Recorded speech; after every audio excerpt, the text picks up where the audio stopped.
with an update on Randy Orton's injury and more. This is Wrestling Hub. My name is John, and you're watching the Wrestling Report. Before we get into the rest of the video, make sure you subscribe to Wrestling Hub and turn on all notifications to stay up to date with everything in the world of pro wrestling. Also, don't forget to follow us on Instagram at Wrestling Hub Official and follow us on Twitter at Wrestling_Hub.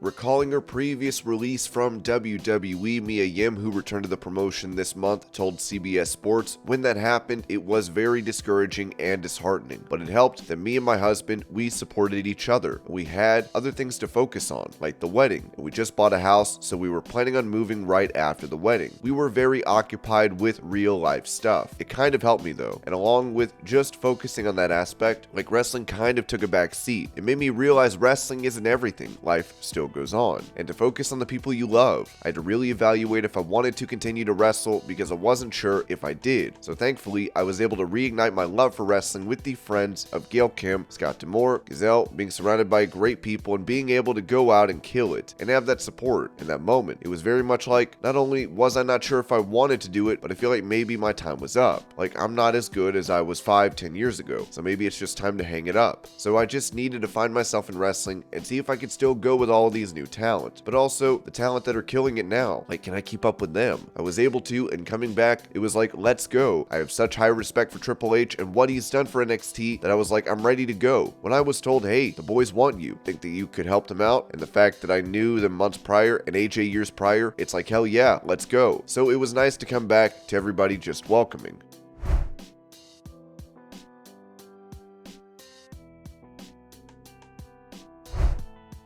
Talking about the rumored WrestleMania match between The Rock and Roman Reigns, Jim Cornette noted how the Great One can make Reigns a bigger star. You see, this is a different case. The Rock, obviously, he doesn't need to be any more over, and obviously he doesn't need to have another match, and obviously if he does have another match, it's because he wants to, and the one he specifically wants to have, and that's with Roman Reigns. And because even though Reigns is now kind of a part-time guy, you could still make Roman Reigns even bigger if he beat The Rock. And because it's a family connection, I think that's what they would probably do. So that could be a mega drawing event. And again, even if people wanted to see The Rock win, they would understand that he didn't, because also, and maybe it's not even for the title, maybe it's a personal issue where they swerve the people. It's non-title that way. They think Rock will win, but he still puts Roman over. That could happen. But Rock says, I don't want the title. I can't have the championship. I'm a movie star. But this one thing to settle who is the head of the table?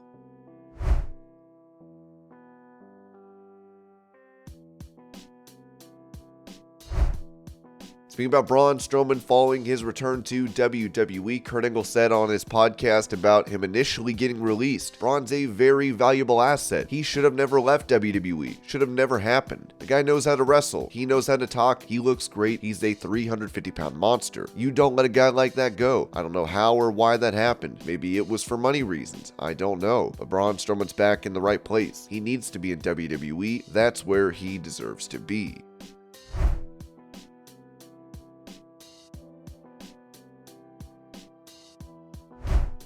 Staying on the topic of Strowman, Dutch Mantel had this to say on Smack Talk regarding Braun's current run in WWE. They don't want to see Braun Strowman, period. I honestly have no intention of wanting to see him. He just walks to the ring by himself. I still don't want to see him. I mean, he is just not an exciting guy. I mean, the monster of all monsters. Wait a minute. He doesn't get a hell of a reaction from me, though. I'm talking about me. But you also, when you get people inside of a building, I don't think Braun Strowman is the one that's getting them there. WWE is getting them, and Roman Reigns is getting them there, and all the other guys. But to me, his matches aren't really bangers, they're just there.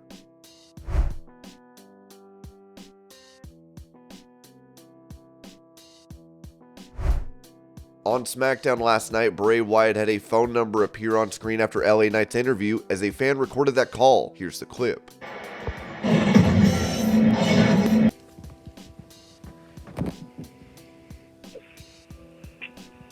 Patient suffers from delusions of grandeur. Perhaps the most extreme incidents I've encountered. Concerns that no regimen of treatment or medication will be able to counter the imbalance of power in the patient's psyche.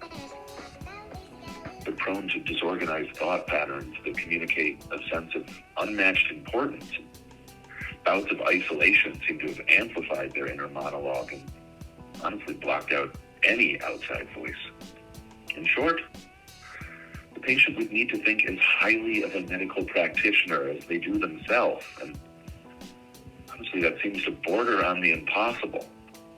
I've become concerned that this patient is such a danger to themselves and anyone they encounter that... Hello? Hello? Is someone there? Hello? Hello? I...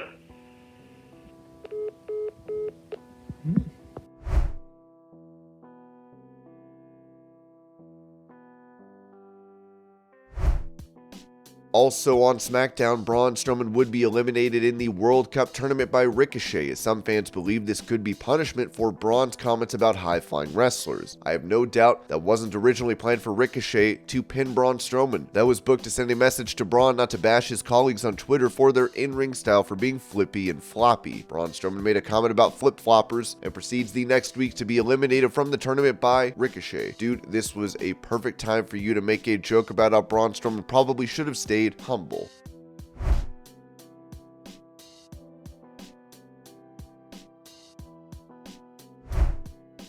Touching on what is next for her career, NXT Women's Champion Mandy Rose told Chris Van Vliet on Insight that I'm at a point now where who else can I beat in NXT? I totally don't mind remaining the champ for a long time, but I think it's time. I want Gigi and JC to be able to experience the main roster. Being up on Raw or SmackDown, I want to get back up there because I'm a whole different person, I feel. Whether it's from the outside looking in, it looks like that, I just feel so much more respected now, and that has a lot to do with it. Not that I was scared to say anything, but I feel I've earned the respect over the last 386 days, whatever it's been. Even before I won the title, I earned that respect. I know I belong. I think I have another good run on Raw or SmackDown, and I want to prove to people, and I've already proven, but I want to showcase myself with my girls, Toxic Attraction. That's going to be really cool. We've shown so much over the last year. We run NXT, and it's time.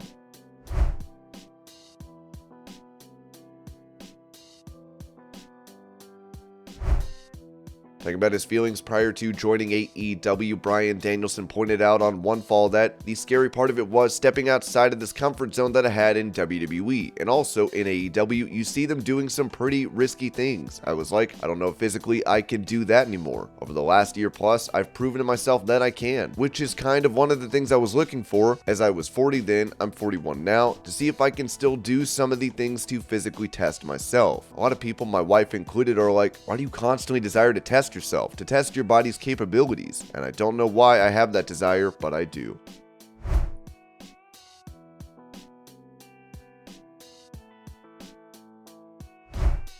Giving an update on his injury from Crown Jewel, Logan Paul revealed during his vlog that, as he first read, you have a significant tear of the MCL. You have what we call a grade 3, which is almost a complete tear of the MCL. We're going to treat this with a brace and rehab. It's going to take a minimum of 6 weeks for this to heal fully. I've been soaking my knee in rice. It's working. I've been going to physical therapy every day and sports rehab. It's been great thus far. As of now, it looks like I'll be back to WWE sometime in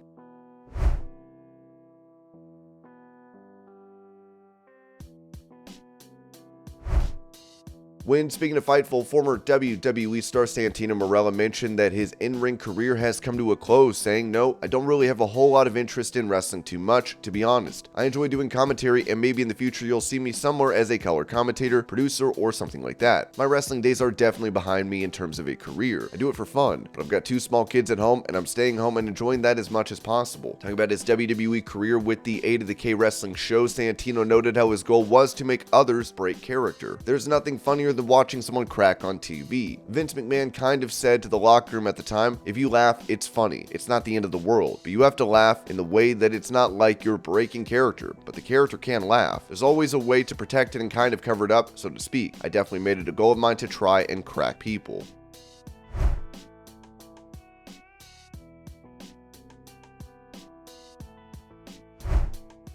with some fans thinking CM Punk could return to WWE after he is out of his contract with AEW. Teddy Long had this to say about Triple H being open to it with Wrestling Inc. These are two grown men, and I think that they can sit down and they can talk and they can settle their differences. If Hunter sees that there's money still in CM Punk, then Hunter will act on it. And I think CM Punk, like I said, ain't a guy out here looking for a job. I think he just wants to be treated right. And whatever angle or push they're going to give him, he just wants to have them do it right. I think they could bury the hatchet, and I think it would work.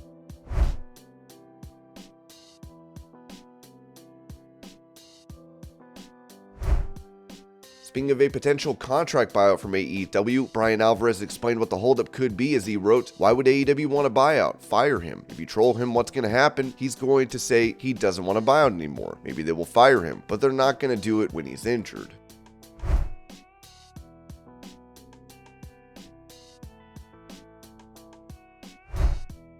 With Randy Orton having been out of action with a back injury, it seems he has underwent surgery, as Fightful reported that Randy Orton required a fusion in his lower back that would keep him out of action for an extended period of time. The surgery has already happened, though we don't know when. His wife had posted a picture of him around the operation. However, there were some in WWE that told us they'd been fortunate to have him back after such a long career and the significance of the injury. We've also heard from some in the company that says that when he was initially injured, Orton insisted he would eventually return. However, there are no creative plans in order for Randy Orton and no timetable for his return. Dave Meltzer would add on Wrestling Observer Radio, he had back fusion surgery a couple of weeks ago. The 14th was the date. Yeah, the thing is, he's been out for months, and evidently, the fact was, he didn't get the surgery right away, which probably means he thought he could rehab it with rest, and I remember hearing that, man. I did hear a little scuttlebutt about how it's not healing well, and I think that, there was definitely concern a month or so ago, and now he had the surgery. Back injuries and back surgeries are weird, because you often hear about people saying it doesn't help. Sometimes it does, but often you hear that it doesn't help. And so hopefully the best for him. Randy is,